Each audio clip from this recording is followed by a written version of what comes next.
Kita sholat ibadah bukan? Ibadah dari siapa ke siapa? Dari seorang abid. Kita ini abid, kita ini hamba yang menghambakan diri. Siapa yang kita sembah? Allah Al-Ma'bud. Dia yang kita sembah. Jadi dari mana? Dimensinya vertikal. Dari bumi ke langit, dari kita manusia ke Allah. Kita nyembah Allah, itu vertikal. Setelah kita beribadah, setelah kita kuatkan zikir kita kepada Allah, harus ada proses apa? Akhlak. Ini ibadah dan akhlak. Akhlak itu hubungan antara Allah Subhanahu wa Ta'ala sebagai Khalik kepada makhluk. Makhluk ini di bawah. Ya, alam semesta ini semua makhluk. Selain Allah semuanya makhluk. Jadi hubungannya kita setelah beribadah kepada Allah, kita perbaiki akhlak kita untuk apa? Menebarkan keselamatan, menebarkan kebaikan-kebaikan kepada sesama makhluk Allah. Itulah yang disebut dengan proses akhlakul karimah. Akhlak kita kepada Allah, akhlak kita kepada Rasul SAW, akhlak kita kepada orang tua, akhlak kita kepada guru, akhlak kita kepada saudara, kerabat, akhlak kita kepada tetangga, akhlak suami kepada istri, istri kepada suami, akhlak orang tua kepada anak, anak kepada orang tua, adabnya. Ini semua apa? Lahir dari apa? Dari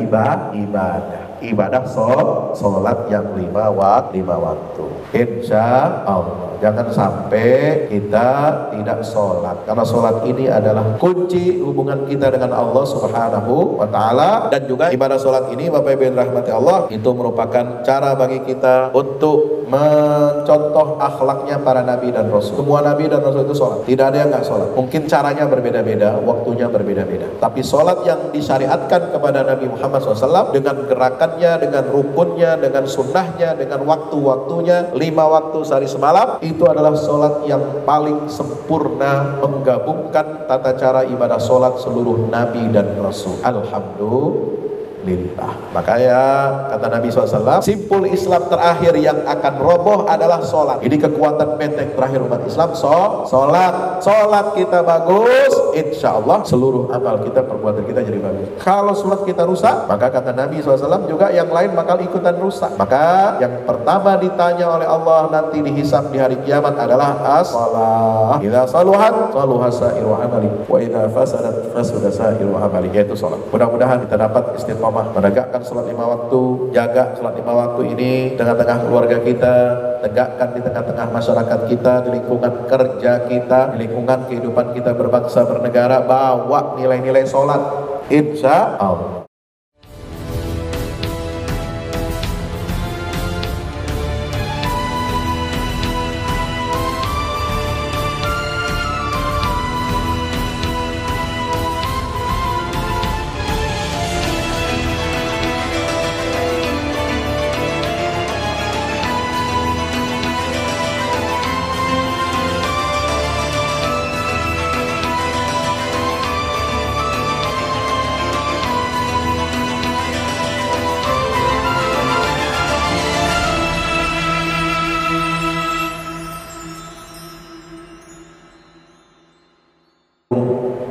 Warahmatullahi wabarakatuh. Masih semangat Bapak Ibu? Semangat ya. Assalamualaikum warahmatullahi wabarakatuh.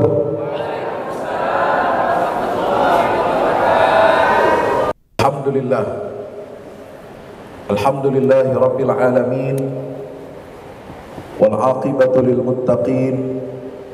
ولا عدوان إلا على الظالمين أشهد أن لا إله إلا الله الملك الحق المبين وأشهد أن محمدا عبد الله ورسوله المبعوث رحمة للعالمين اللهم صل وسلم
dapatnya macet. Nah, kalau yang enak di sini santai di rumah, bisa hadir pengajian, bisa hadir peringatan Isra Mi'raj Nabi kita Muhammad sallallahu alaihi wasallam. Yang saya hormati, sama-sama kita muliakan Bapak Ketua DKM Masjid Raya Asmaul Husna, Bapak Cingatino SHMH. Yang saya hormati Penasehat atau Ketua Dewan Syuro Bapak Dr. Sudarmono. Alhamdulillah, dengan izin Allah Subhanahu wa taala kita bersyukur dapat hadir di majelis ilmu yang mulia ini. Majelis yang insya Allah senantiasa diberkahi oleh Allah Subhanahu wa taala. Bersyukur kepada Allah kita dapat melangkahkan kaki kita, masih dikuatkan iman Islam kita, masih kita diberikan kesehatan, panjang umur. Mudah-mudahan panjangnya umur kita, sehatnya badan kita, senantiasa kita gunakan untuk ketaatan dan ibadah kepada Allah Jalla Jalaluhu. Mari kita baca ummul kitab suratul Fatihah dengan niat dan doa semoga Allah mengampuni semua dosa-dosa kita. Amin. Allah turunkan rahmat dan ampunannya. Amin. Allah jadikan kita hamba-hambanya yang saleh dan salihah. Keturunan-keturunan kita keturunan yang saleh dan salihah, alim dan alimah, mujahid dan mujahidah fi sabilillah.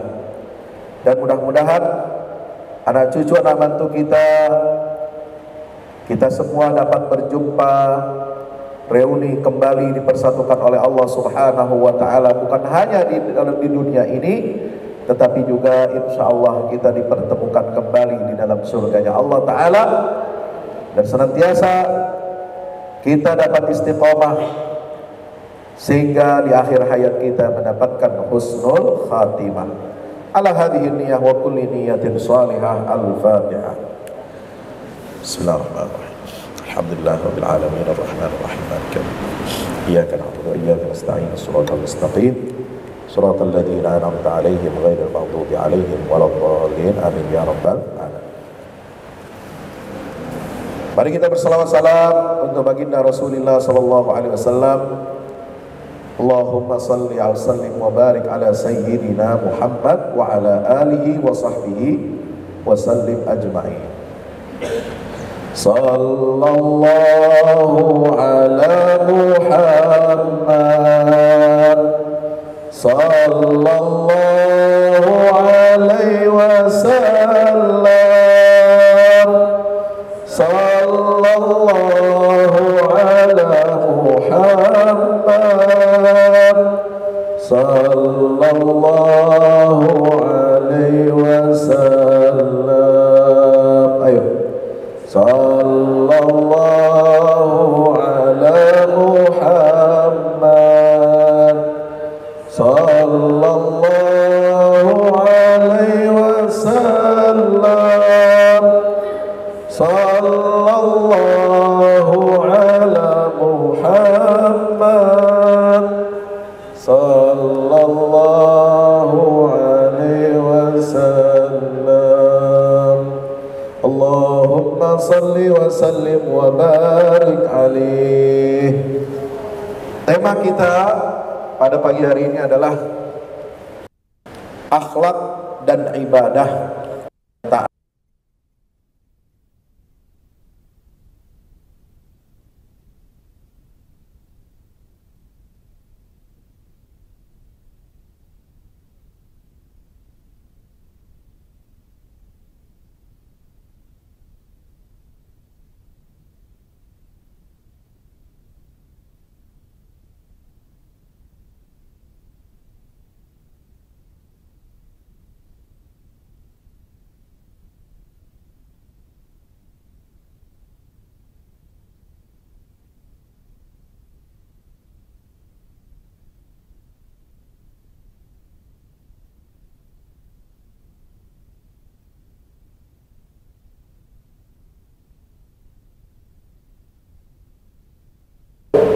proklamasi NKRI itu April tahun 1950 dengan adanya mosi integral Muhammad Nasir di parlemen,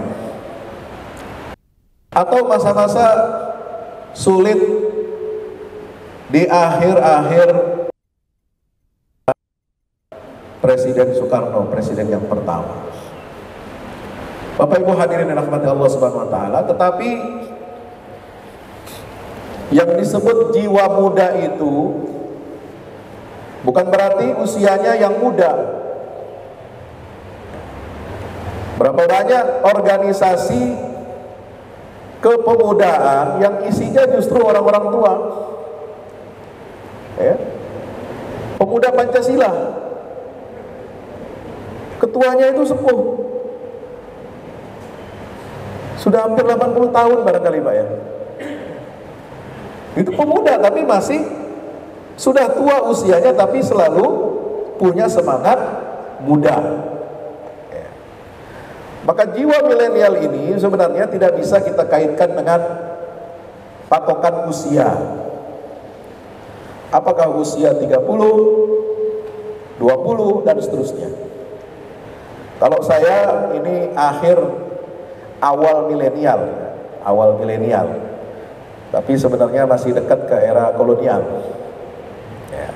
Di bawah saya 10 tahun, nah itu baru sudah masuk generasi apa yang disebut dengan sekarang ini banyak sekali generasi, istilahnya namanya macam-macam ya. Ada generasi X, ada Z, ada macam-macam. Ada ultra lagi, entah ultra apa itu.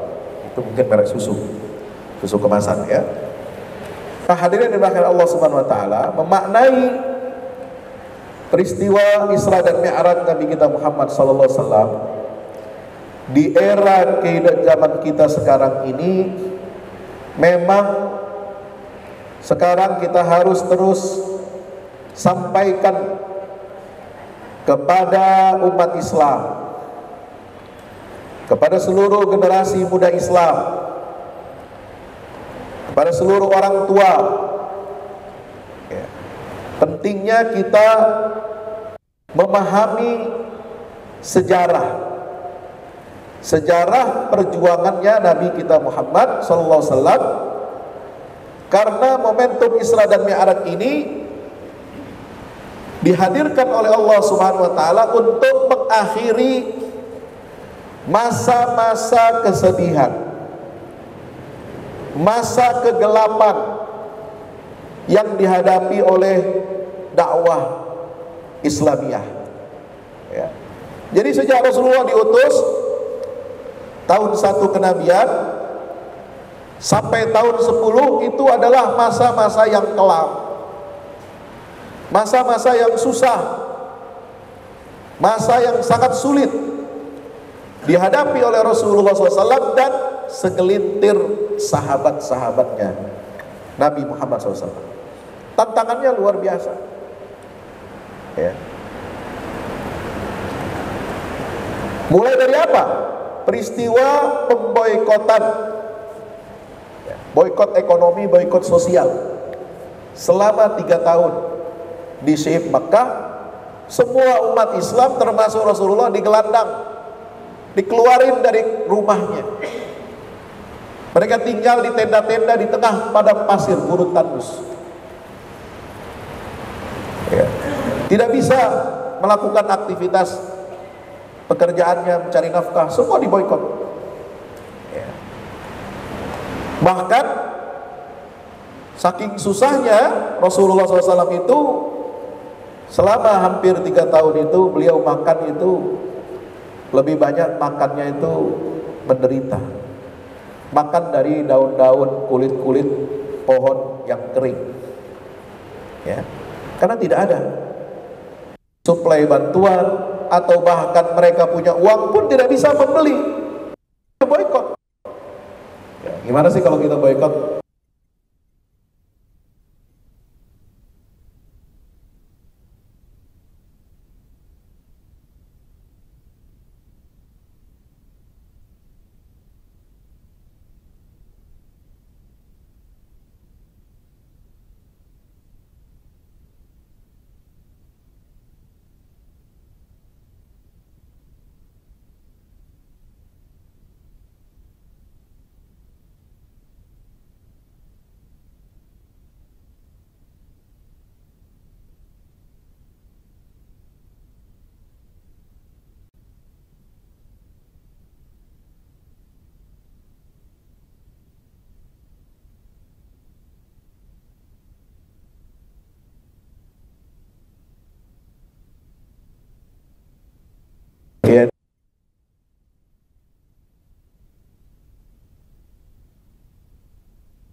M.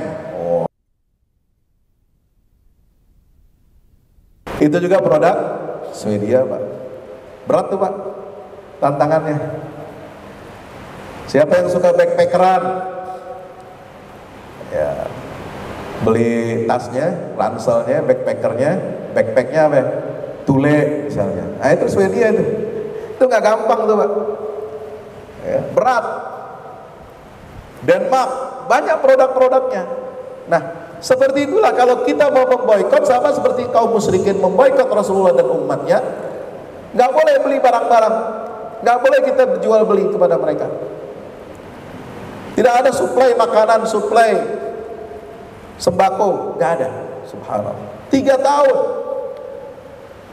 Dan perjanjian itu ditulis di atas kertas dan ditempel di dinding Ka'bah. Tidak boleh ada yang melanggar.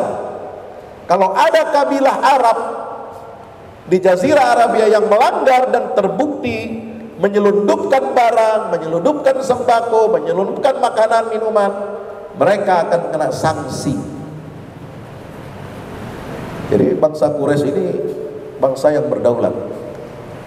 Li'ilafi Quraisy ilafihim rihlatas syita'i was-sayf. Ahli berdagang. Ya.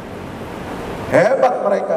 Diplomasinya, kata-kata ilaf itu bukan hanya kebiasaan tradisi berdagang, bukan hanya itu, tapi maknanya lebih dalam, Pak. Saya baca satu buku tentang pemikiran politik Islam yang digali dari surat-surat Makkiyah. Kata ilaf Quraisy itu adalah artinya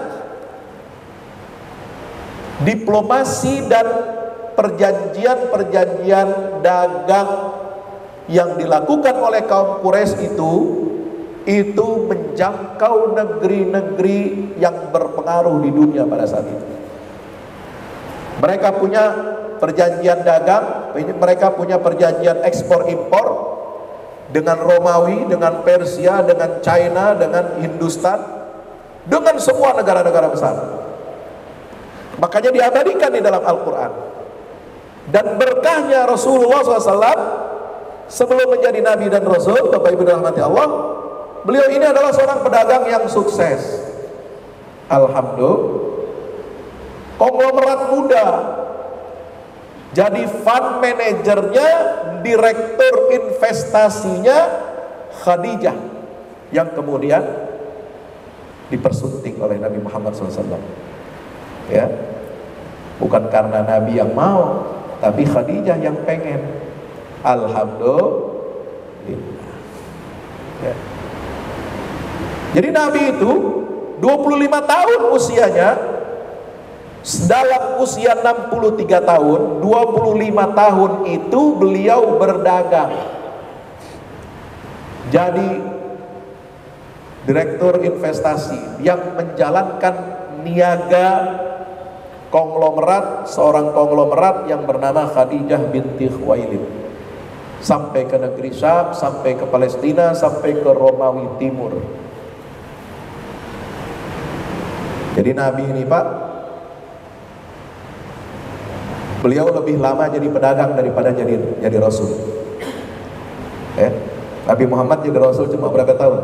Kurang dari 23 tahun. Tapi kalau jadi pedagang, Muhammad SAW itu menekuni dunia bisnis dan perdagangan itu 25 tahun. 15 tahun pertama beliau ikut pamannya.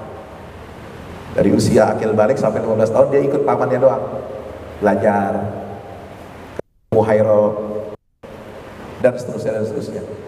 Setelah usia 15 tahun sampai 40 tahun beliau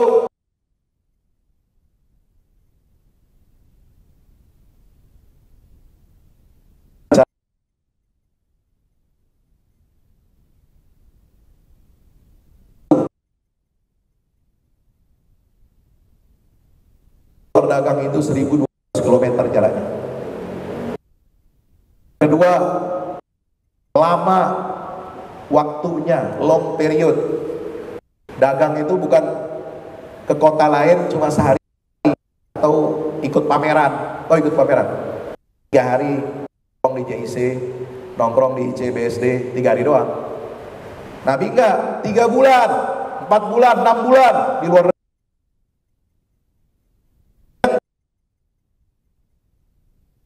Besar, jadi yang dibawa perdagangan Rasulullah dan diikuti oleh dari semua konglomerat.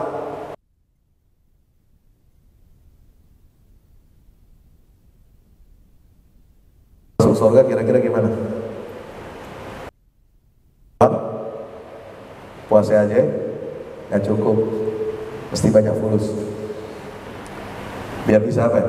Banyak sedekah, banyak wakaf, banyak bantu fakir miskin, banyak bangun masjid, banyak bangun macam-macam.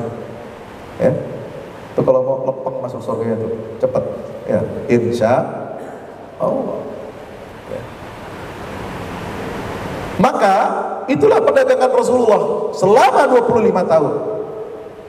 Jadi pedagang sukses, jadi pengusaha kaya raya, itulah Nabi Muhammad Sallallahu Alaihi Wasallam. Dan beliau dagangnya jauh. Jadi mohon maaf kalau umat Islam dagangnya dekat-dekat, pengusaha Muslim dagangnya dekat di depan masjid lagi. Ya, mohon maaf, cuma jual minyak wangi sama minyak kayu putih. Ya, sama sorban sama kerudung doang depan masjid. Nah, itu belum sunnah itu. Sunnahnya Nabi dagangnya 1200 km. Ya, bawa barangnya, semua komoditas yang dibutuhkan masyarakat internasional itu yang diperdagangkan oleh Rasulullah SAW. Makanya umat Islam harus pintar dagang. Insya Allah. Jangan kalah Pak sama orang ya bangsa lain, sama non muslim, jangan kalah kita. Pasar kita harus kita miliki, kita rebut, betul. Sahabat-sahabat yang kaya raya itu dari Makkah, dari kaum muhajirin, Umar bin Khattab, Abu Bakar, Abdurrahman bin Auf, Sa'ad bin Abi Waqqas, Talha, Zubair bin Auf, itu orang-orang kaya. Mereka asetnya di Mekah itu miliaran. Ketika hijrah ditinggalkan semua. Kenapa? Nggak boleh dibawa harta mereka keluar dari Mekah. Disita oleh kaum musyrikin. Maka apa yang mereka lakukan ketika sampai di Madinah? Yang pertama mereka setelah membangun Masjidil Nabawi itu adalah mereka tanya, di mana pasar di sini? Oh, pasar ada di situ. Cuma yang dikuasai oleh orang-orang Yahudi. Siap, kita akan pergi ke pasar. Nggak lama pasar yang dimiliki orang Yahudi itu kemudian dikuasai oleh umat Islam. Tuh, umat Islam harus pandai ya dalam urusan bisnis dan perdagangan. Supaya apa? Bisa memakmurkan dan memajukan umat Islam. Hadirin dan rahmati Allah. Peristiwa kedua apa? Sebelum Isra Mi'raj, yaitu wafatnya istri beliau Khadijah bulan Ramadan tahun 10 kenabian, dan wafatnya Abu Talib paman Rasulullah Sallallahu Alaihi Wasallam.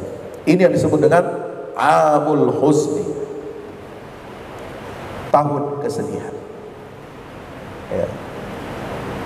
Allah ingin menguji kekuatan mental Nabi Sallallahu Alaihi Wasallam dengan wafatnya Abu Talib dan Khadijah.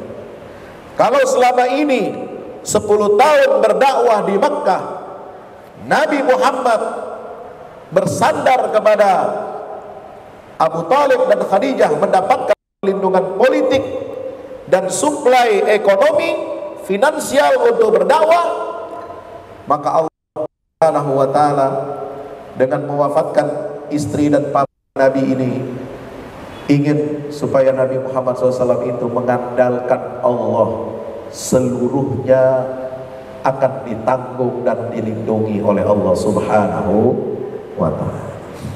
Ini pelajaran besar dari Isra Mi'raj.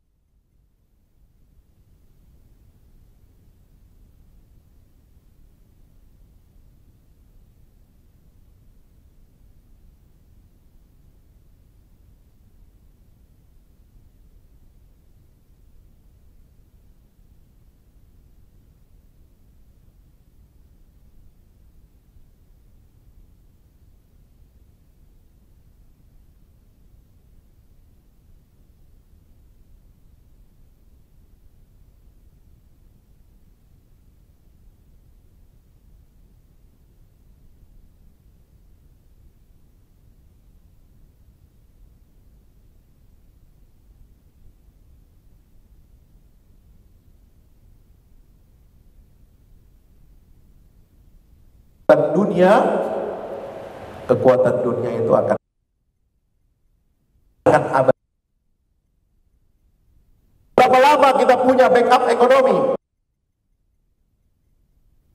Rasulullah punya backup ekonomi finansial hanya 10 tahun berdakwah.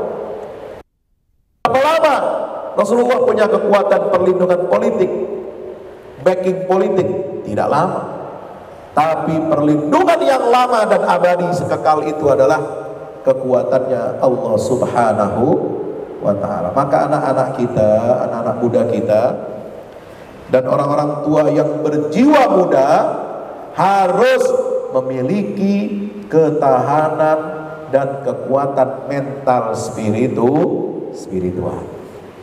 Insya Allah.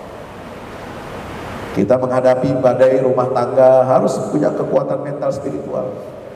Jadi kalau rumah tangga suami istri, ya, kalau cuma mengandalkan cinta, kasih sayang, tapi semua landasannya materi, susah. Nanti kalau materinya sudah berkurang, kekayaannya berkurang, apakah cintanya istri kepada suami akan berkurang? Ya, itu banyak orang sekarang, anak-anak muda menikah karena apa? Karena kebutuhan materi, kebutuhan finansial, cari ini, cari itu, ya. Tapi kebutuhan materi itu ternyata tidak abadi, tidak kekal, ya. Tidak bisa dia akan melanjutkan rumah tangga ketika dia tidak memiliki kekuatan mentalnya. Tidak ada kekuatan spiritual di dalam rumah tangga kita. Hancur berantakan, ya, kalau kita membangun rumah tangga hanya karena sebab-sebab materi saja. Demikian pula umat Islam. Di umat Islam menghadapi tantangan yang luar biasa, ya, tantangan yang luar dalam, ya. Kalau kita hanya mengandalkan materi, ekonomi, kekuatan politik juga nggak akan kuat. Yang mendasari kekuatan kita semua adalah kekuatan hubungan spiritual kita, hubungan vertikal kita dengan Allah Subhanahu wa ta'ala. Insya Allah. Yang ketiga, peristiwa apa? Taif. Nabi setelah di Mekah diusir, disiksa, para sahabatnya disiksa, ya, selalu diganggu, selalu diintimidasi, diteror, Islamofobia luar biasa marak, ya. Jadi dulu zaman Rasulullah sudah ada Islamofobia. Kalau kita zaman sekarang menghadapi gelombang Islamofobia dari dalam maupun dari luar, bukan barang aneh. Kenapa? Karena memang Islam ini banyak yang tidak suka. Islam ini sesuatu yang mewah, sesuatu yang membuat orang lain itu iri, dengki, dihasut, diprovokasi oleh iblis untuk sama-sama kekuatan di dunia ini memusuhi agama Islam. Gelombang Islamofobia di zaman Rasulullah luar biasa. Ketakutan, kebencian kepada Islam, kepada Nabi Muhammad SAW itu sangat luar biasa. Maka Nabi berdakwah ke Taif, ya, berharap beliau mendapat dukungan dari masyarakat Taif, menerima risalah Islam, mendakwahi pemimpin-pemimpinnya Islam, sampai di kota Taif itu pariwisata.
siang pulang dari Taif, sebelum malam harinya itu perjalanan Isra dan Mi'raj.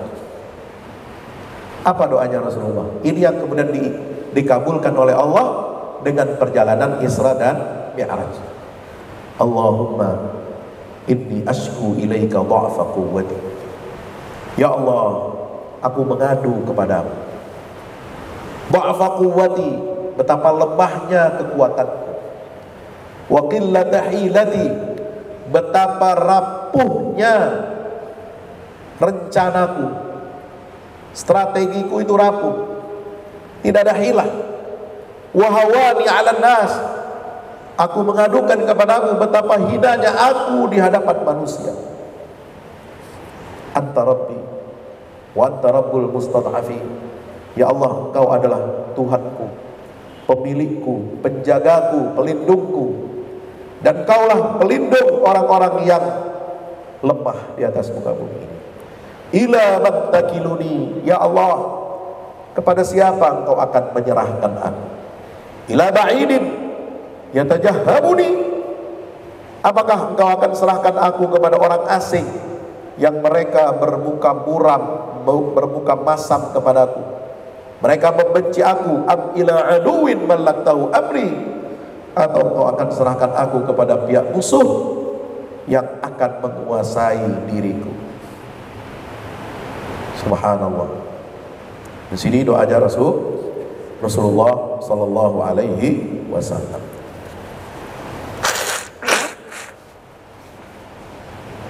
Saya agak flu ini, baru pulang dari Jogja kemarin, Jumat ini hari ya, mohon maaf. Tapi karena harus ditepati hadir janji hari ini, ya wajib datang. Ya, mudah-mudahan kita semua senantiasa diberikan kesehatan oleh Allah. Amin ya rabbal alamin. Ya. Ila ba'idin yatajahamuni am ila aduwin man laktahu amri. A'udzu binuri wajhika, aku berlindung kepada, ya, atau dengan cahaya wajahmu. Allah itu nur samawati wal ardh, sebagaimana yang ada dalam surah An-Nur. Ya, Allah itu adalah cahaya, sumber dari segala sumber cahaya yang menerangi langit dan bumi.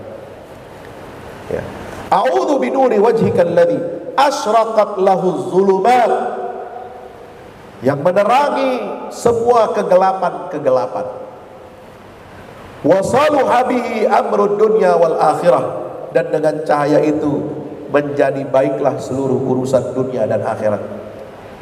Lakal utba hatta tarda, ya Allah, Engkau berhak mencela aku sampai Engkau puas. Kenapa Nabi mengatakan itu? Nabi merasa udah gagal. Nabi merasa udah mengerahkan seluruh daya dan kekuatannya untuk menyampaikan dakwah ini, tapi ternyata tidak diterima. Beliau serahkan urusan ini akhirnya kepada Allah. Kalau Engkau mau mencela saya karena Engkau nilai saya gagal, Engkau berhak ya Allah. Hatta tarda, sampai Engkau puas, sampai Engkau ridha. Wala haula wala quwwata illa billah. Tidak ada daya dan upaya dengan kekuatan Allah Subhanahu wa ta'ala yang luar biasa. Doa ini didengar Allah tentu saja.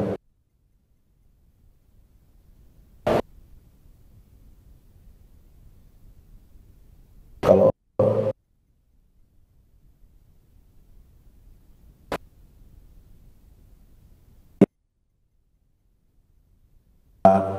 makan apa? Singkong, makan ubi, ya, sambil ngeteh, ngopi-ngopi malam, kira-kira begitu. Nabi sedang bersandar di Hijr Ismail. Beliau kemudian didatangi oleh malaikat Jibril alaihi salam. Kemudian atas perintah Allah, dada beliau dibelah oleh malaikat Jibril. Masih ada dalam riwayat Bukhari Muslim. Ya, hadis riwayat Bukhari Muslim itu menjelaskan dengan gamblang bagaimana proses perjalanan Isra Mi'raj Nabi SAW itu mulai dari pembelahan dada Rasulullah. Dibelah dadanya, diambil hatinya Rasulullah ini, kemudian diletakkan di atas wadah dari emas, dicuci dengan air zam-zam hati baginda Rasulullah oleh malaikat Jibril, kemudian dibasuh, diisi dengan iman dan hikmah, lalu kemudian diletakkan kembali di posisinya hati itu di dalam tubuh Rasulullah SAW, lalu kemudian kembali tertutup dada itu, baru kemudian diberangkatkan menuju Masjidil Aqsa. Apa maknanya? Wahai anak-anak muda, wahai orang-orang yang berjiwa muda, bersihkan dirimu, bersihkan hatimu, bersihkan mentalmu dari segala macam dunia. Capek, betul, capek, ingin dipuji orang, ingin dipuji atasan, ingin dapat hadiah, ingin dapat sayembara, capek. Tapi kalau kita ibadah, niatkan ikhlas karena Allah Subhanahu wa taala, biar Allah yang akan memberikan ganjaran dan balasan. Kalaupun nanti dapat balasan berupa hal-hal yang bersifat materi duniawi, itu bonus dari Allah. Kita nggak minta kepada Allah, tapi Allah yang beri, Allah yang kasih. Alhamdulillahi Rabbil Alamin. Yang ketiga, supaya sholat kita berdaya guna dan bermanfaat, memberikan efek yang luar biasa adalah, yaitu dengan apa? Jangan seperti sholatnya orang munafik, yaitu apa? Yamna'unal ma'un. Sholat mah sholat tapi pelit, ya. Sholat mah sholat tapi bakhil, medit, koret, apalagi? Ya, pelit, sholat tapi pelit, ini susah. Apa?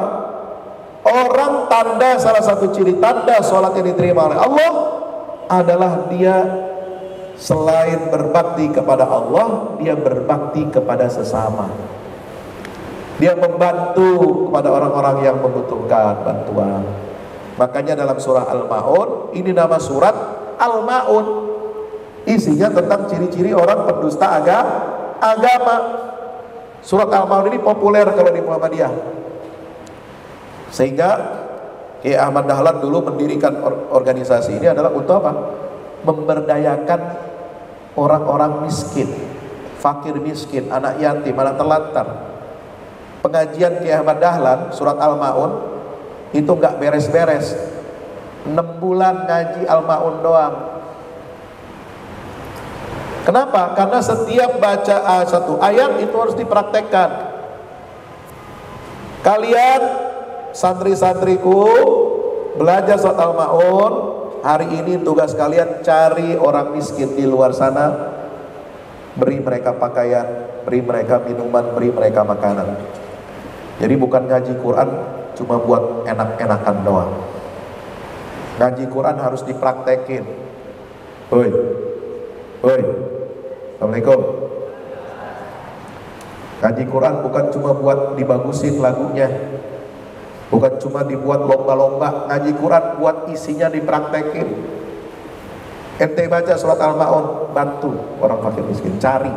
Jadi Kiai Dahlan itu suruh apa? Muridnya, santrinya nyari, bukan nunggu. Bukan nunggu orang miskin datang minta-minta, ketok-ketok. Bukan nunggu kalau ada anak yatim nggak bisa bayar uang sekolah, bukan nunggu, datang cari. Itu pengajian yang benar begitu. Siap begitu? Siap? Habis pulang dari sini bisa? Tapi susah mantaunya saya.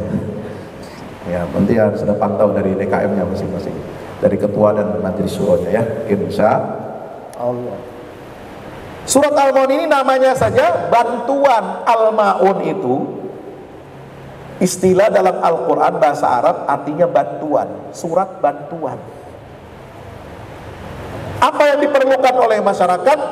yang bisa dipinjamkan, yang bisa digunakan, dimanfaatkan, itu dicontohkan dalam beberapa kitab tafsir. Al-maun itu diterjemahkan apa? Periuk nasi, cangkul, ya. Itu contoh, cangkul, periuk nasi, sama pelana kuda. Itu buat apa? Produksi, supaya produktif umat Islam. Kita nggak boleh pelit. Kita mesti orang kaya pinjemin, memberikan pinjaman lunak. Inilah yang melahirkan yang namanya bank kredit syariah. Ini konsepnya di surat Al-Maun. Supaya apa? Orang Islam bisa kerja. Orang Islam nggak boleh miskin. Orang Islam nggak boleh menderita. Fakir miskin boleh kalau emang takdirnya, tapi jangan lama-lama miskinnya. Harus naik derajatnya jadi orang yang berkecukupan. Anak yatim nggak boleh lama sedihnya, nangisnya. Dia harus ada yang mengkafil, karena Nabi SAW bersabda, ana wa kafilul yatim kahataini fil jannah. Saya dan orang yang memberikan santunan kepada anak yatim itu tempatnya di surga seperti dua jari ini, jari telunjuk dan jari tengah. Subhanallah, ya, itu Al-Maun. Jadi kita, nah sekarang umat Islam di mana-mana kena bencana alam, musibah, ya, bantu. Ada di Cianjur, kita bantu. Ada yang kena musibah gempa di Turki, Suriah, luar biasa dahsyatnya, kita bantu. Jangan sampai kita umat Rasulullah yamna'unal maun, mencegah diri kita dari apa? Sifat membantu kepada sesama. Jadi ajaran Islam ini, sholat ini bukan hanya soal vertikal hubungan kita dengan Allah, tapi juga mengajarkan kepada kita memiliki kesalehan horizontal, kesalehan kepada sesama manusia. Ini saja judulnya sudah mencerminkan akhlak dan ibadah. Kita sholat ibadah bukan? Ibadah bukan? Ibadah. Ibadah dari siapa ke siapa? Dari seorang abid. Kita ini abid, kita ini hamba yang menghambakan diri, ya. Siapa yang kita sembah? Allah Al-Ma'bud. Dia yang kita sembah. Jadi dari mana dimensinya? Vertikal, dari bumi ke langit, dari kita manusia ke Allah, kita nyembah Allah, itu vertikal. Setelah kita beribadah, ya, setelah kita memperbaiki spiritual kita, setelah kita kuatkan zikir kita kepada Allah, karena as-salah artinya apa? Secara bahasa lughatan ad-du'a. Salat itu secara bahasa, kalau lihat baca kitab-kitab fikih, as-salatu lughatan ad-du'a. Salat itu secara bahasa artinya doa. Secara istilah, ya, dimulai dari apa? Takbiratul ihram sampai diakhiri dengan salam. Ada rukun-rukunnya, ada syarat-syaratnya, ada sunnah-sunnahnya. Insya Allah. Salat itu dimensi vertikal, hubungan antara kita al-abid dengan al-ma'bud yang kita sembah. Tapi setelah ibadah kita tunaikan, harus ada proses apa? Akhlak. Ini ibadah dan akhlak. Akhlak itu hubungan antara Allah Subhanahu wa ta'ala sebagai Khalik yang di atas kepada makhluk. Makhluk ini di bawah. Ya, alam semesta ini semua makhluk. Selain Allah semuanya makhluk. Jadi hubungannya kita setelah beribadah kepada Allah, kita perbaiki akhlak kita untuk apa? Menebarkan keselamatan, menebarkan kebaikan-kebaikan kepada sesama makhluk Allah. Itulah yang disebut dengan proses akhlakul karimah.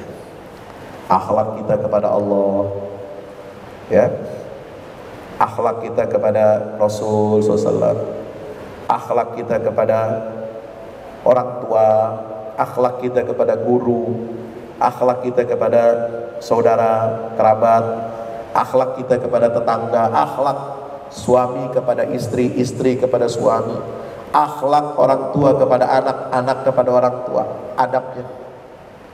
Ini semua apa? Lahir dari apa? Dari ibadah. Ibadah sholat yang lima waktu. Hadirin yang dirahmati Allah Subhanahu wa taala. Ya, oleh sebab itu Isra Mi'raj ini luar biasa pelajarannya bagi kita semua. Nah, setelah Nabi dibersihkan hatinya oleh Allah, oleh malaikat Jibril, maaf, ya. Kemudian Nabi diberikan pilihan. Ya. Ini sayang gelasnya cuma satu. Maksudnya bukan minta double, enggak. Ini contoh.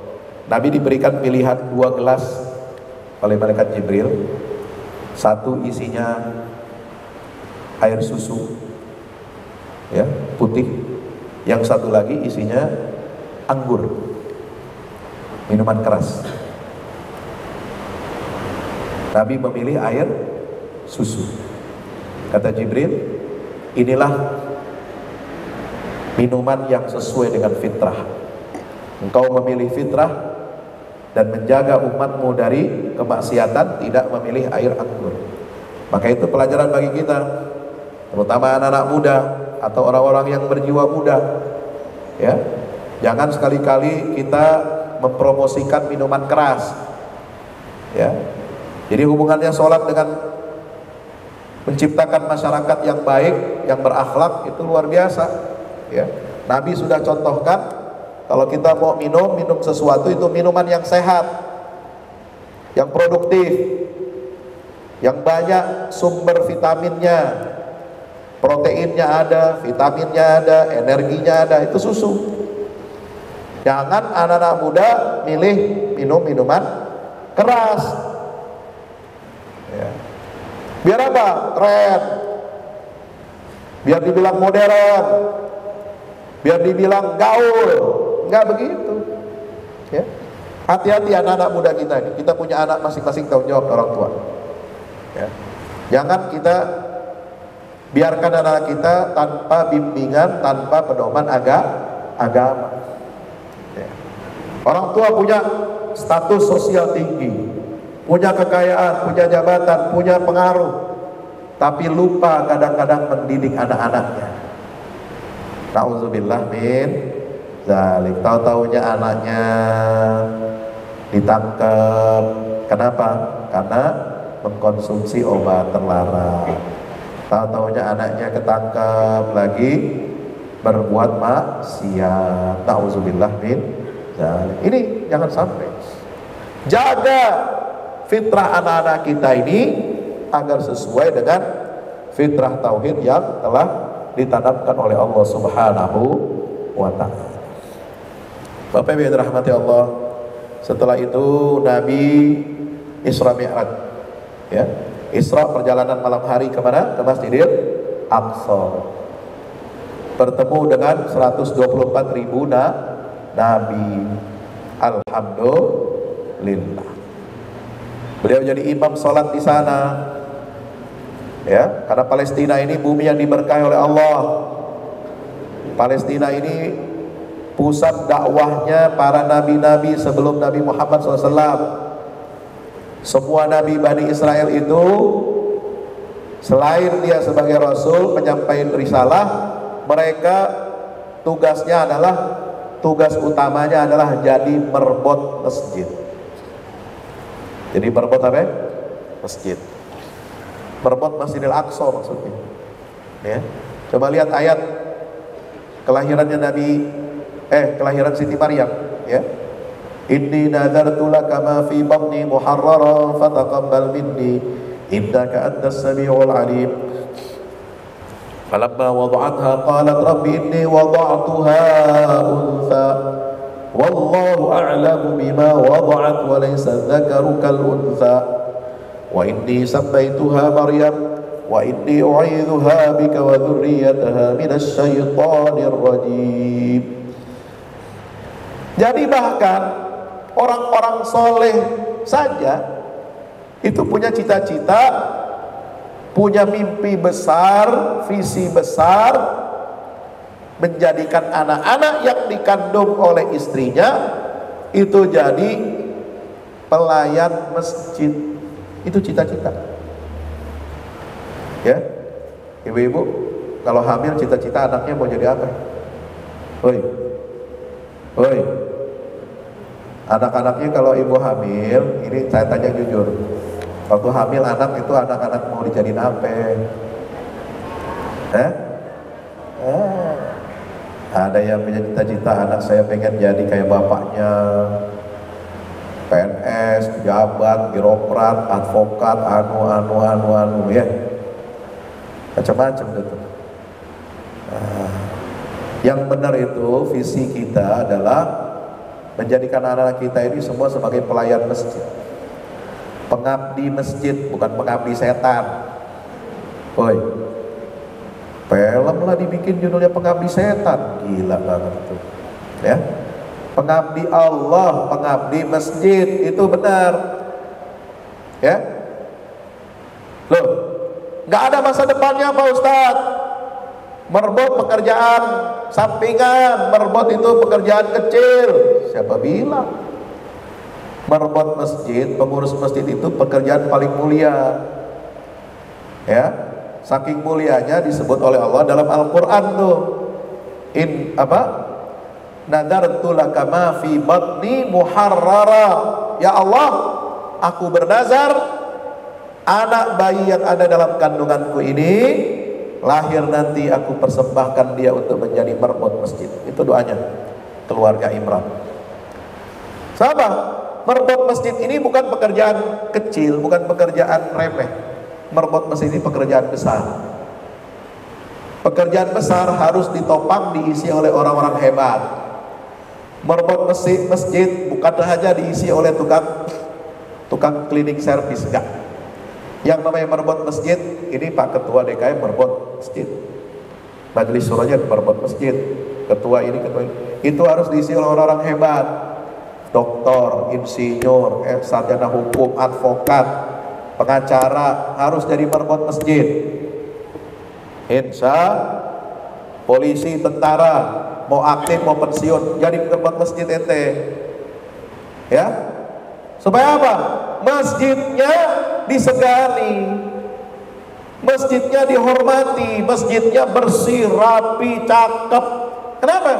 Pengurusnya orang-orang berpendidikan. Kalau masjid diurus setengah hati, masjid hanya jadi tempat transit buat sholat doang, masjid kagak ada pengurusnya, itu masjid bakal jadi rumah hantu. Ya, cuma dipakai buat sholat doang, kagak ada kegiatannya, kagak ada isinya. Kenapa? Karena dianggap masjid ini apa sih? Padahal masjid itu dalam sejarah Islam adalah pusatnya Rasulullah membangun peradaban Islam. Semua kebijakan negara diambil oleh Rasulullah di masjid. Ya, Rasulullah ngurusin politik di masjid. Rasulullah ngangkat duta besar di masjid. Rasulullah terima duta besar negara-negara Persia, Romawi di masjid. Rasulullah rapat musyawarah strategi perang di masjid. Rasulullah mengajarkan hukum-hukum agama di masjid.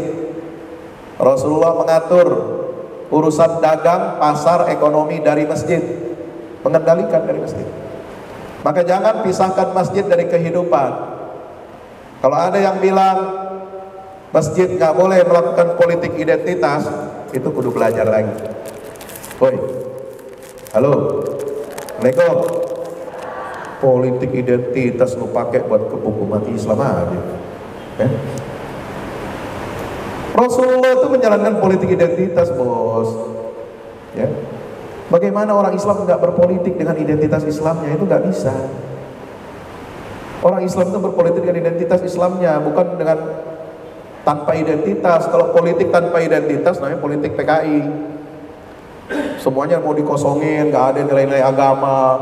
Ntar yang diisi apa? Diisi oleh ideologi-ideologi sekuler, ideologi-ideologi yang anti agama, anti Allah Subhanahu wa ta'ala. Ya. Jangan dikit-dikit bubarin pengajian. Ya. Kemarin ada yang bubarin pengajian. Ya. Habis itu ada yang bingung sama ibu pengajian. Halo. Ibu pengajian disinggung tuh, ya. Bukan saya yang nyinggung ya, cari aja sendiri media sosial. Banyak. Ya. Jadi saya itu aneh di negeri ini, ya. Padahal ini negeri yang didirikan berdasarkan tauhid. Sila pertama ketuhanan yang Maha Esa. Masjid ada ratusan ribu masjid di negeri ini. Ya, seperti untayan mutiara. Kalau Indonesia ini tidak ada masjid, tidak ada azan, ya, tidak akan turun rahmat Allah Subhanahu wa taala kepada kita. Ya. Kekayaan Indonesia ini adalah karunia dari Allah yang harus kita syukuri. Umat Islam pakai identitasnya dalam berpolitik, berekonomi, bersosial, berbudaya, harus. Yang nggak boleh umat Islam main anarkis. Umat Islam memprovokasi, menghasut orang untuk bunuhin non-muslim, saudara-saudara kita yang bukan beragama Islam. Itu baru salah, itu baru batil. Tapi kalau kita milih calon pemimpin, calon kepala desa, calon kepala daerah, bupati, wali kota, gubernur, sampai presiden, anggota dewan, kita pilih berdasarkan kriteria yang ada dalam agama Islam, wajib apa tidak? Wajib. Ada kriterianya: tabligh, sidik, amanah, fatwa. Selain dia beragama Islam, nggak boleh orang Islam memilih siapapun jadi pemimpin, apakah anggota dewan atau pemimpin masyarakat, pemimpin politik yang bukan beragama Islam. Lah sama, mereka yang non muslim juga begitu, pasti milih yang seagama, bos. Apa dipertentangkan? Tidak. Masing-masing namanya punya preferensi. Mohon maaf, orang Jawa lebih suka milih presiden, calonnya presiden dari mana? Orang Jawa. Betul. Makanya ada yang ngomong, ya jangan mimpilah jadi presiden kalau bukan orang Jawa Indonesia, gitu kira-kira ya. Boleh nggak? Boleh. Itu boleh kita sebutkan identitas. Kenapa yang jadi presiden kebanyakan dari suku Jawa? Itu identitas, bukan? Identitas. Boleh kita menghalang-halangi, melarang orang. Kamu orang Jawa nggak boleh pilih calon presiden orang Jawa. Boleh tidak? Nggak boleh. Itu melanggar konstitusi, Pak. Itu hak orang memilih. Mau seagama, mau sesuku, mau sedaerah, mau dia putra daerah, bukan putra daerah, itu hak dia masing-masing. Ini konstitusi yang harus kita hormati. Orang Islam ini yang beragama Islam, ya itu hak konstitusional. Ya. Jangan dilarang-larang. Ya, ini kan tujuannya apa? Menyerang umat Islam beridentitas. Tujuannya apa? Supaya umat Islam jangan milih orang Islam, pemimpin yang beragama Islam. Lah, enak di lo, gak enak di gue kalau begitu. Ya. Nauzubillah min dzalik. Jadi merebut masjid ini pekerjaan besar, Pak. Membangun peradaban Islam itu harus ditopang oleh orang-orang hebat, orang-orang berpendidikan. Ya, makanya alhamdulillah Masjid Asmaul Husna ini berkembang bagus, kegiatan dakwahnya bagus. Kenapa? Karena diisi oleh orang-orang yang kompeten, orang-orang yang berpendidikan. Coba kalau nggak berpendidikan, nggak maju masjid itu. Nggak bangun klinik, nggak bangun menggerakkan ekonomi umat, nggak ada ininya apanya, fasilitasnya, berantakan masjid. Kenapa? Karena kita anggap masjid itu sebagai apa? Pinggiran. Ya. Kita siapkan anak-anak kita untuk apa? Untuk mengisi kantor pemerintahan, BUMN, swasta dan sebagainya. Tapi kita lupa memberikan wasiat, pesan kepada anak kita. Nah, kalau kamu jadi orang, Kamu jadi kepala daerah, kamu jadi PNS, kamu jadi TNI, kamu jadi Polri, kamu jadi apapun profesi kamu. Nabi Isa jumpa di sana, berjumpa dengan Nabi Idris, Nabi Yusuf, ya, subhanallah. Jadi ngecas lagi imannya, ya. Sampai ke Sidratil Muntaha, Jibril hanya menemani di bawah, nggak bisa masuk ke Sidratil Muntaha, karena itu bukan wilayahnya Jibril alaihissalam. Tapi Allah mengizinkan Rasulullah Muhammad untuk masuk ke Sidratil Muntaha. Idh yaghsha sidrata ma yaghsha ma zaghal basaru wa ma tagha laqad ra'a min ayati rabbihil kubra. Di dalam surah An-Najm Allah Ta'ala berfirman, ya, Nabi menghadap Allah itu menghadap sendirian di Sidratil Muntaha. Fakada qaba qausaini aw adna fa'auha ila 'abdihi ma auha. Jarak antara Allah dengan Nabi Muhammad itu seperti panah dengan busurnya, ya. Panah dengan busur kira-kira dekat nggak? Dekat. Au adna, atau bahkan mungkin lebih dekat lagi jarak. Subhanallah. Situlah Nabi merasakan keagungan Allah luar biasa. Melihat Allah dalam wujud aslinya. Bayangkan, kalau kita nanti melihat Allah dalam wujud asli nanti, kalau kita masuk surga, amin. Ya Rabbal, mau masuk surganya paling tinggi apa yang paling bawah, pokoknya masuk surga aja. Betul? Betul? Ibarat kata masuk stadion, lu mau nonton di tribun apa yang VIP, ya, yang paling dekat sama yang paling ujung di atas sono, tribun atas, yang penting masuk dah ke stadion, ya, bisa nonton pertandingan. Sama di sorga, yang penting kita bisa melihat Allah Jalla Jalaluhu Subhanahu wa Ta'ala. Itu hanya ada di dalam sorga. Mau dekat, mau dari jauh, jaraknya nggak apa-apa. Yang penting kita masuk surga, ya. Itulah Nabi mendapatkan fa'auha ila 'abdihi ma'auha. Allah memberikan wahyu kepada hambanya, yaitu perintah kewajiban sholat 5 waktu. Makanya ini hebat ibadah sholat Bapak Ibu, ya. Gak ada kehebatan sholat sebagaimana yang ada di dalam ibadah-ibadah yang lain, ya. Kalau ibadah lain wahyunya Allah turunkan melalui siapa? Malaikat Jibril turun ke dunia, bawa ayatnya kepada Nabi SAW. Tapi ibadah sholat 5 waktu, Jibril gak ditugasin untuk membawa wahyu, tapi Jibril ditugasin oleh Allah untuk jemput Nabi, jemput Rasulullah, dibawa Isra, dibawa Mi'raj, dibawa ke Sidratil Muntaha. Allah yang sampaikan langsung perintah sholat itu kepada Nabi Muhammad. Maka sholat nggak boleh kita remehkan. Makanya dia menjadi ibadah yang paling besar dalam Islam. Ruknul arkan, ruknuddin, tiangnya agama. Ya, kata Nabi SAW, as-salatu imaduddin. Sholat itu adalah tiang agama. Kalau kita mengerjakan salat berarti kita tegakkan tiang agama itu. Kalau kita tinggalkan salat berarti kita meruntuhkan tiang atau pondasi agama. Maka ciri orang Islam itu dilihat dari salatnya. Al-ahdul ladzi bainana wa bainahum tarkus shalah. Yang membedakan antara kita dengan orang kafir itu salat. Ya. Mungkin orang bersyahadat, iya, ya, ngaku-ngaku mu'alaf tapi nggak sholat, nah itu nggak bisa disebut muslim dia. Ya. Yang membedakan seorang kafir dengan seorang muslim adalah sholatnya. Kenapa bukan puasa?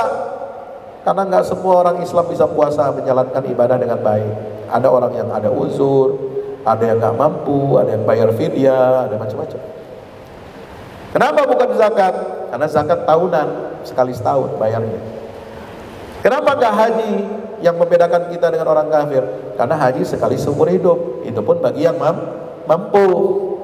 Insya Allah. Tapi sholat itu dilaksanakan setiap hari 5 kali mengikuti jam biologis manusia.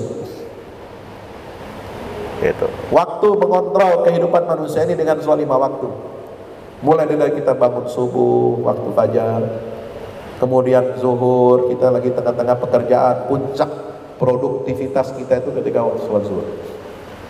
Asar ketika matahari mulai turun, ya, mulai turun, udah agak adem, agak dingin.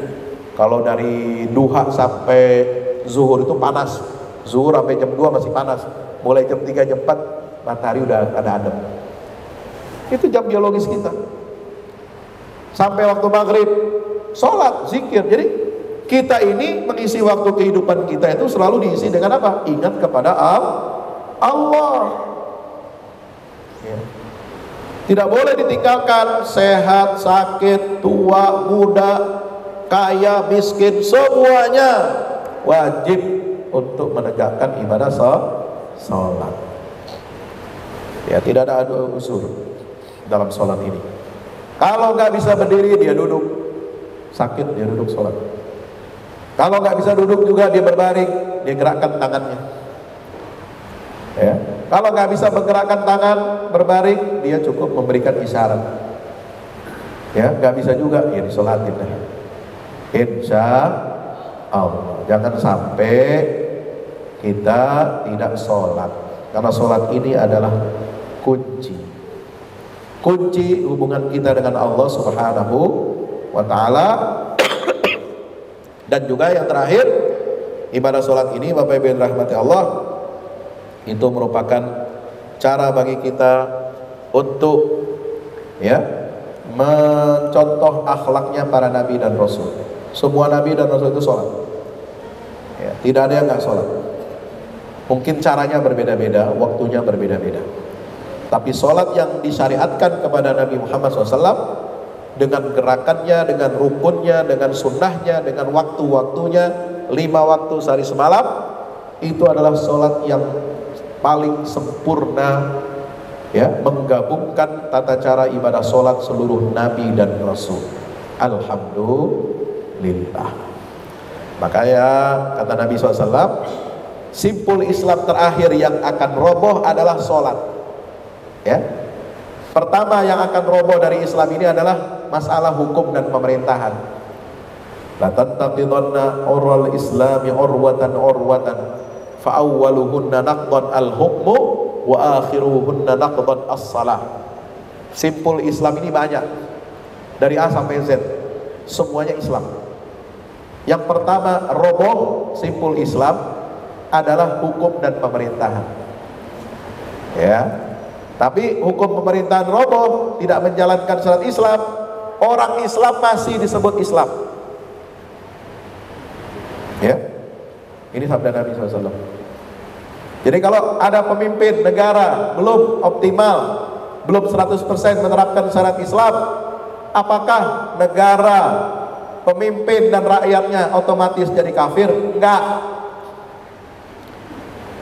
Tetap orangnya disebut Muslim. Selama apa?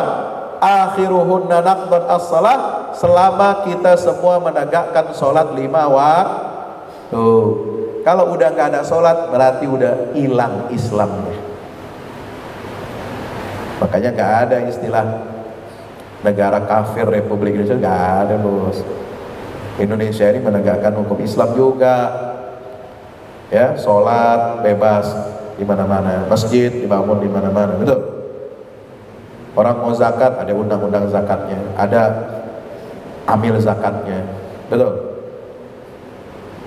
Kemudian orang mau haji, ada undang-undang hajinya. Orang-orang mau nikah sesuai dengan Islam, ada undang-undang pernikahannya, ada kompilasi hukum Islamnya. Ya, peradilan Islam ada, pendidikan Islam ada. Jadi negara ini sudah menjalankan syariat Islam. Hanya kalau ada yang kurang sedikit, yang kurang itu berapa persen sih? Nggak ada, kurang dari 5% aja.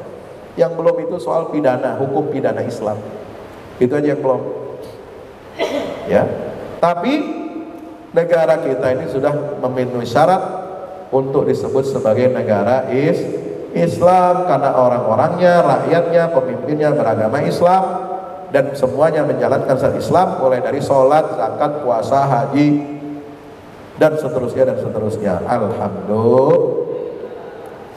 Maka jangan kita terpengaruh dengan ajakan dakwah kelompok-kelompok ekstremis, kelompok yang mengkafirkan negara, mengkafirkan umat Islam, ya. Kita harus ikut arahan ajaran Ahlus Sunnah wal Jamaah yang menyatakan salah satu prinsip pokoknya adalah la nukaffiru ahadan min ahlil qiblah. Tidak boleh kita mengkafirkan seorang pun dari ahlul qiblah. Kalau masih ada orang yang sholatnya menghadap kiblat Ka'bah Baitullah, maka kita tidak boleh mengkafirkan orang. Tidak boleh mengkafirkan secara keseluruhan. Ini kekuatan benteng terakhir umat Islam. Sholat kita bagus, insya Allah seluruh amal kita, perbuatan kita jadi bagus. Kalau sholat kita rusak, maka kata Nabi SAW juga yang lain bakal ikutan rusak. Maka yang pertama ditanya oleh Allah nanti dihisab di hari kiamat adalah as-salah. Idza saluhat saluha sa'iru amali wa idza fasadat fasada sa'iru amali, yaitu salat. Mudah-mudahan kita dapat istiqomah menegakkan salat 5 waktu. Jangan lupa jaga salat 5 waktu ini di tengah-tengah keluarga kita, tegakkan di tengah-tengah masyarakat kita, di lingkungan kerja kita, ya, di lingkungan kehidupan kita berbangsa bernegara. Bawa nilai-nilai sholat. Kalau sholat itu tiang negara, tiang agama, sholat berjamaah itu model tiang negara. Kenapa disebut tiang negara? Karena orang jadi memimpin sholat itu tidak boleh diktator. Ini contoh berpolitik dalam Islam, itu contoh dalam sholat. Orang mau jadi imam nggak bisa bayar, nggak boleh dia bayar. Ada aja yang jadi imam, ada suap jamaah, boleh? Nggak boleh. Jadi imam itu dipilih karena apa? Bacaannya bagus, hafalannya paling banyak, dan orangnya soleh. Itu yang layak jadi pemimpin. Maka seperti kita memilih pemimpin dalam sholat, begitu juga kita memilih pemimpin di tengah masyarakat. Ya. Cari kualitas yang soleh pemimpin itu, bukan pemimpin yang ngasih duit, bukan pemimpin yang ngecap aja kerjanya, kagak ada buktinya. Ya. Kemudian kalau jadi imam itu nggak boleh, dia diktator. Kalau salah dibenerin ya harus ikut. Jamaah ngingetin, salah baca alhamdulillahi rabbil alamin, nah itu salah baca itu. Alamin bukan alamin. Kalau ditegur baca betulin, kalau nggak mau, kalau salah terus udah mundur, diganti sama imam cadangan. Betul. Itu imam itu harus demokratis, mendengar koreksi dari jamaah. Imam nggak bisa berubah tata cara sholat, mentang-mentang jadi imam, bacaan sholat dirubah seenaknya, ya, gerakan sholat dirubah seenaknya, nggak boleh. Kenapa? Karena tata cara dan bacaan sholat sudah dicontohkan oleh Rasulullah. Diawali dengan takbiratul ihram, diakhiri dengan salam. Itu kalau materi sholat bukan demokrasi. Harus ikut apa kata Allah dan Rasulullah SAW. Jamaah harus bersaf, ya, jangan bolong-bolong, jangan safnya miring-miring, jangan safnya semau gue. Begitu juga di tengah masyarakat. Kalau umat Islam ingin kuat, maka kita harus merapatkan saf dan barisan.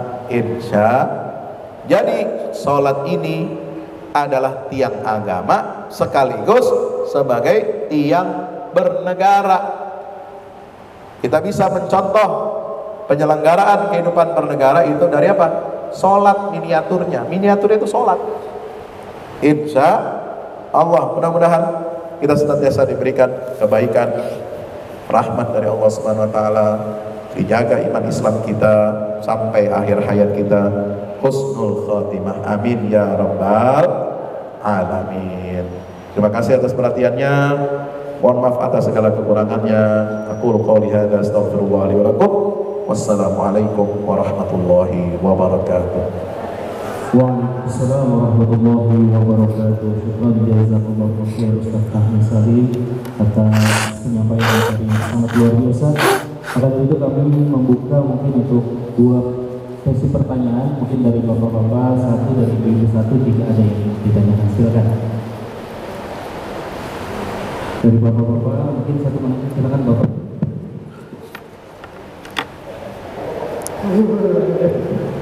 Assalamualaikum warahmatullahi wabarakatuh. Sebelumnya saya ingin mengucapkan terima kasih kepada MC yang telah memberikan sesi tanya jawab.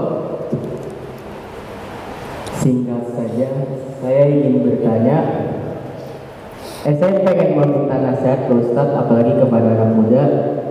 Saya pengen meminta nasihat kepada Ustadz supaya bisa istiqomah di jalan Islam. Soalnya berat sekali bagi anak muda untuk menjalankan syariat Islam di tengah zaman semakin hancur. Terima kasih. Baik, mohon maaf, namanya siapa Mas? Mas Baim. Baim. Terima kasih Mas Baim. Tadi silakan. Ternyata Baim ada di sini, bukan cuma di TV. Terima kasih Mas Baim. Bagaimana kita menjaga keistiqomahan, ketaatan di tengah-tengah zaman yang rusak? Seringkali begini, pertama kita harus koreksi istilah zaman yang rusak. Ada ungkapan ulama dulu mengatakan, menulis dalam syairnya, naimu zamanana wal aibu fina. Kita suka menjelek-jelekan, kita suka mengatakan zaman kita ini zaman edan, zaman rusak. Tapi sesungguhnya kerusakan itu sendiri ada dalam diri kita. Sepakat? Jangan kita mengatakan zaman edan, lalu seolah-olah masyarakat di luar itu salah semua, lalu kemudian kita tidak introspeksi.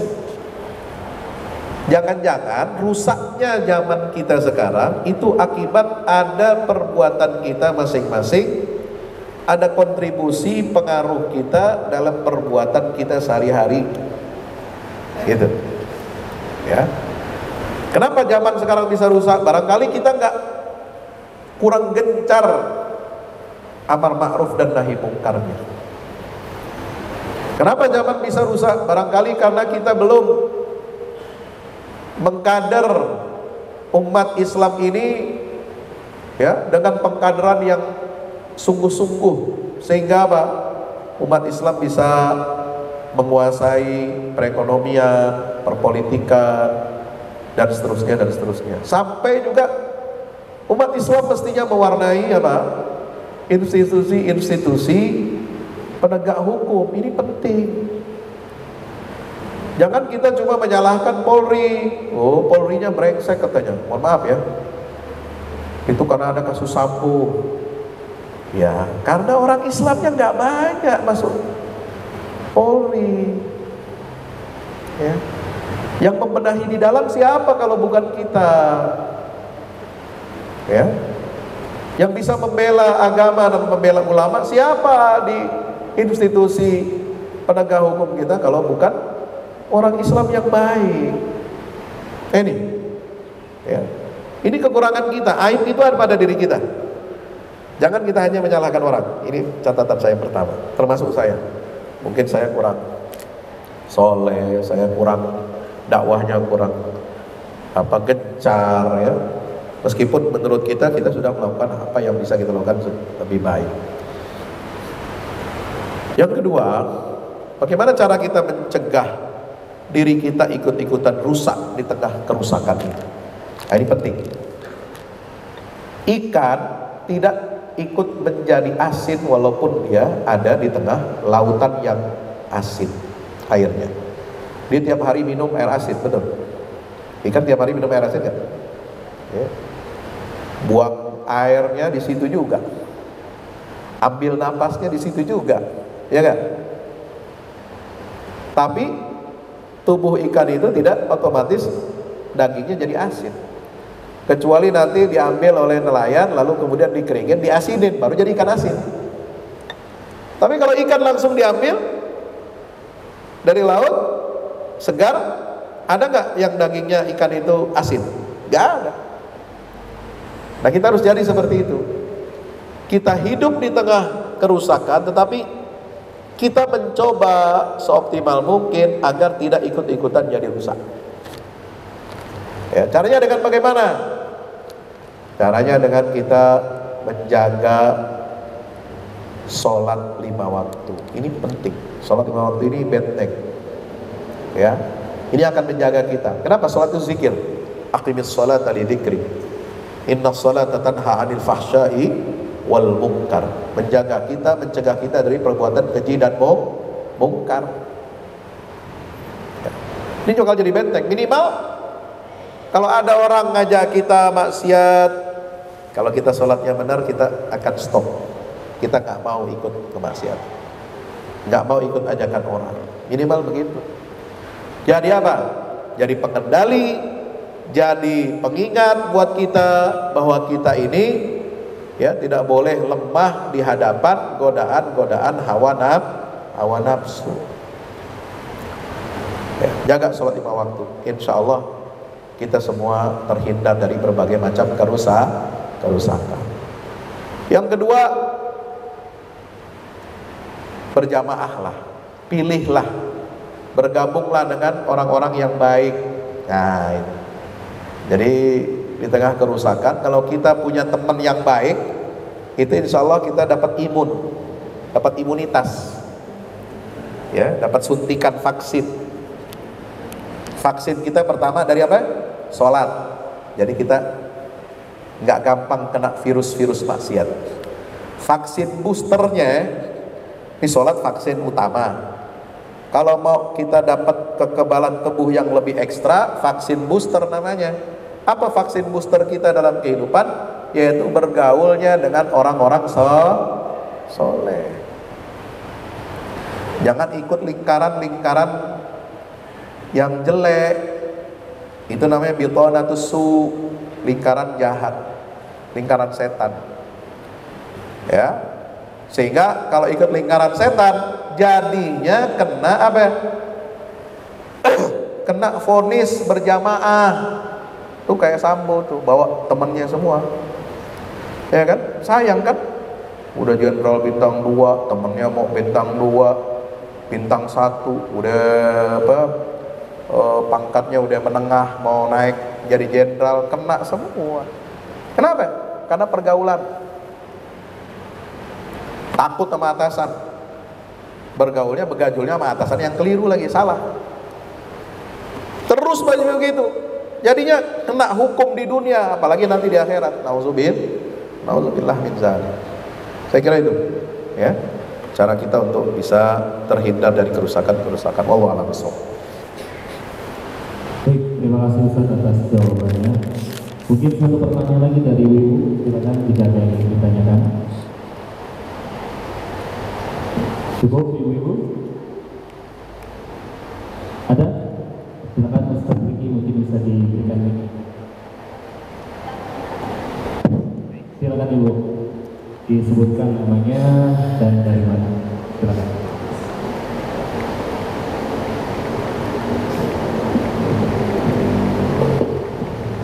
Assalamualaikum warahmatullahi wabarakatuh.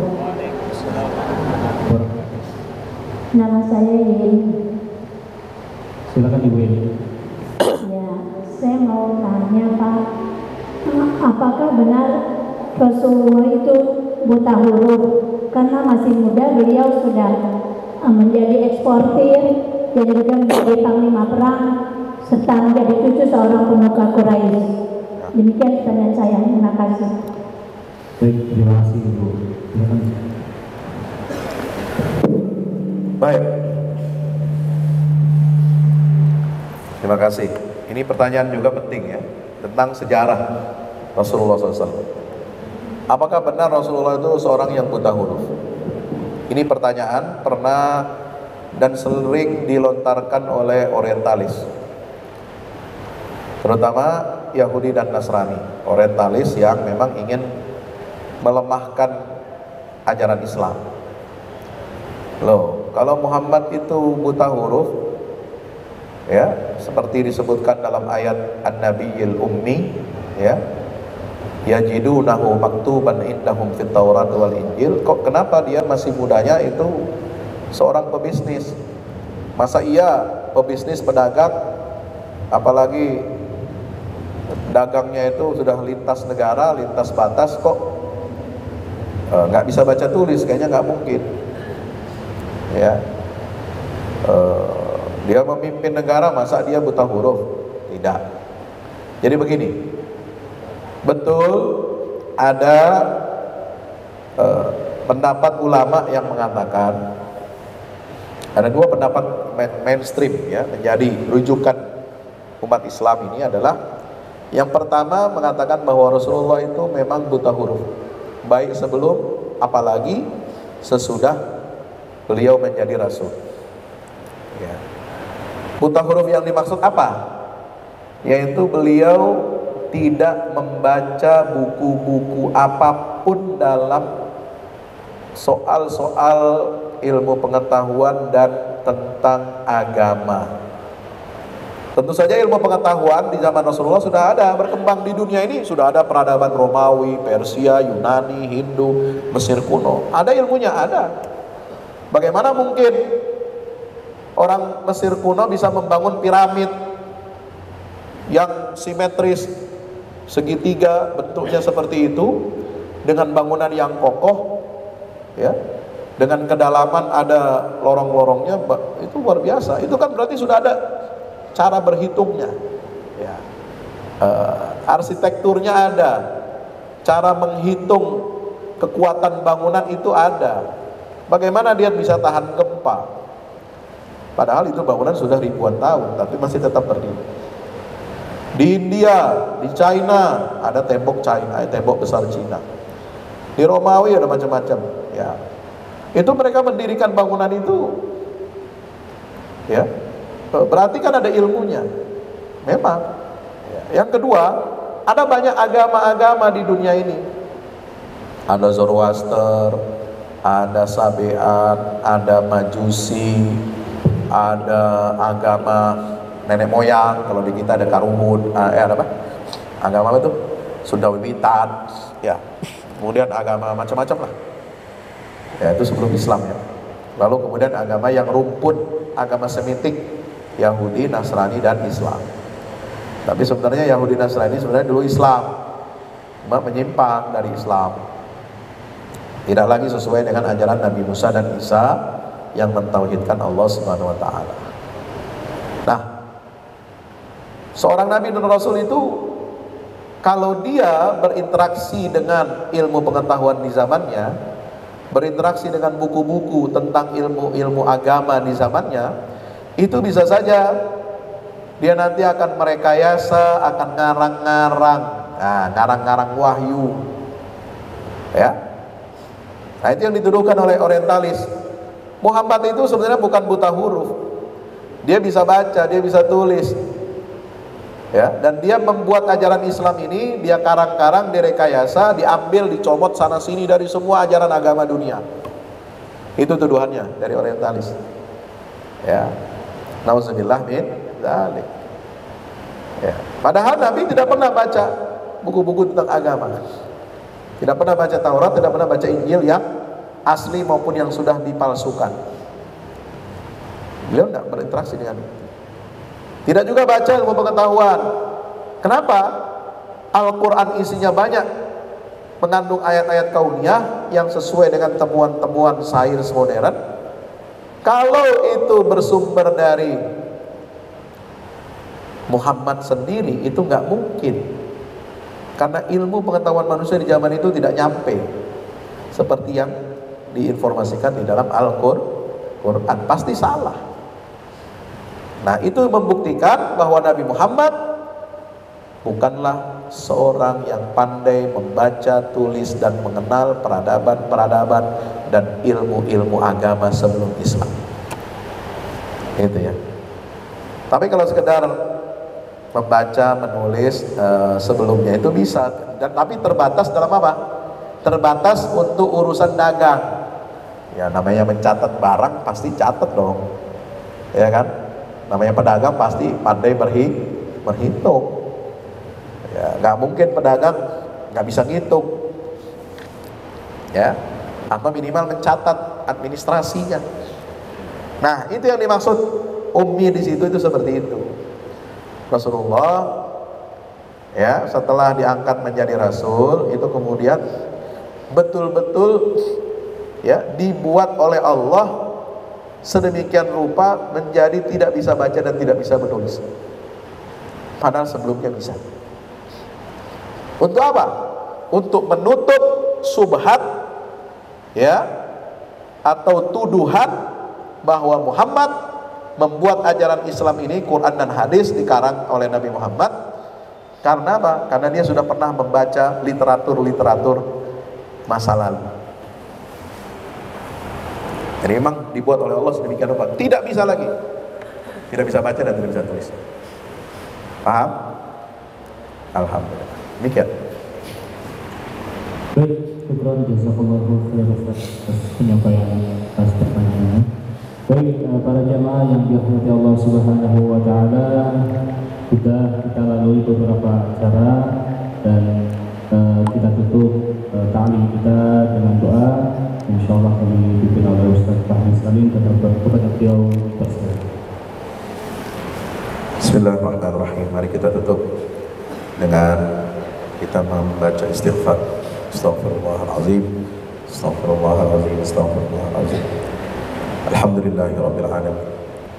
Allahumma shalli wa sallim wa barik ala sayyidina Muhammadin wa ala alihi wa sahbihi ajma'in.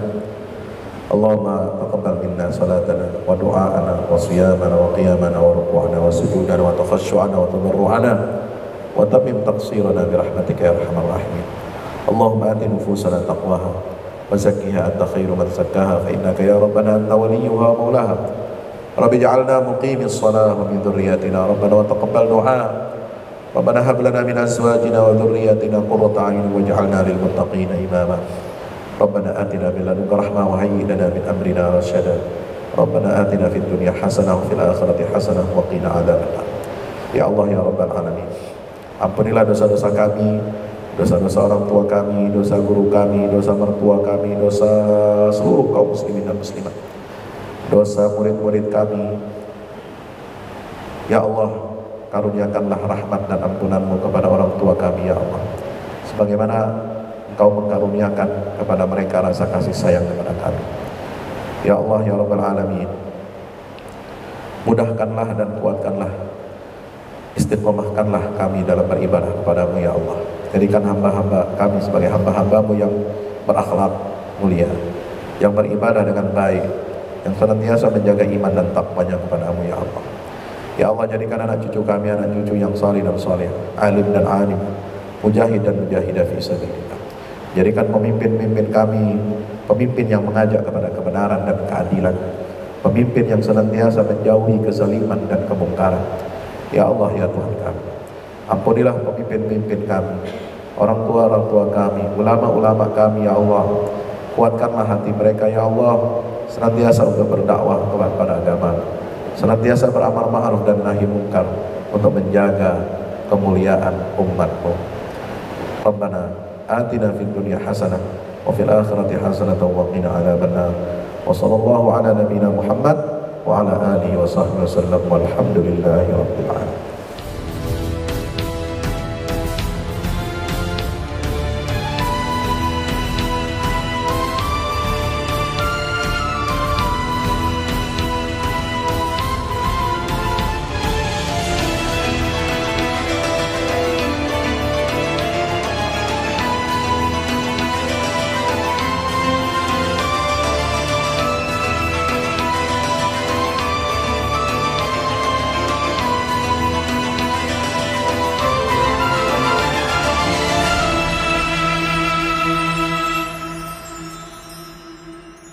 Assalamualaikum warahmatullahi wabarakatuh. Alhamdulillah kita udah selesai pengecoran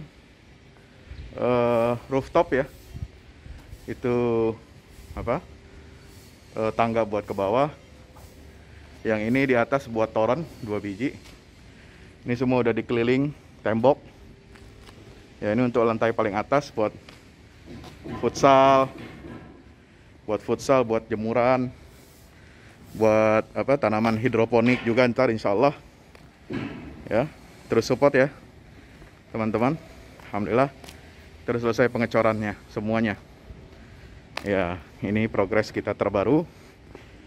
Dan jadi buat olahraga, buat utilities ya, multiguna. Nah, kita turun sini semua. Ini lantai 3. Ini untuk asrama ya, untuk kamar-kamar, dan nah di situ musola. Nanti di situ musola ya. Ini kamar-kamar dan musola buat santri-santri tahfiz kita insya Allah.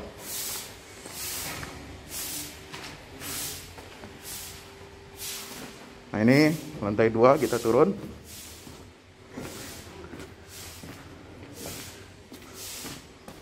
Ini untuk kelas-kelas ya, kelas-kelas tahfidz, kelas-kelas tadabbur insya Allah. Mau udah jadi, alhamdulillah, ke dukungan antum semua. Nah, tinggal ke bawah. Di sini buat aula semua di sini ya. Mohon doanya terus, mudah-mudahan berkah, mudah-mudahan cepat jadi finishing. Kira-kira finishingnya ini butuh 1,5 M lagi ya, mudah-mudahan. Al-Fatihah.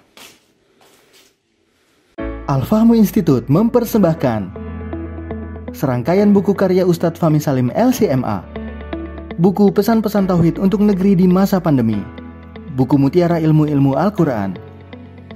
Ada diskon 20% untuk buku tafsir sesat 58 esai kritis wacana Islam di Indonesia dan buku kritik terhadap studi Al-Quran kaum liberal. Anda dapat memesannya melalui layanan WhatsApp di nomor 0877 063 7192 dengan format pemesanan ketik nama, alamat lengkap, nomor handphone, dan jumlah buku yang diorder. Ongkos kirim di luar harga buku dan menyesuaikan wilayah dengan paket standar. Lampirkan juga bukti transfer Anda ke rekening BNI Syariah di 0631 748573. Tunggu apa lagi? Pesan sekarang.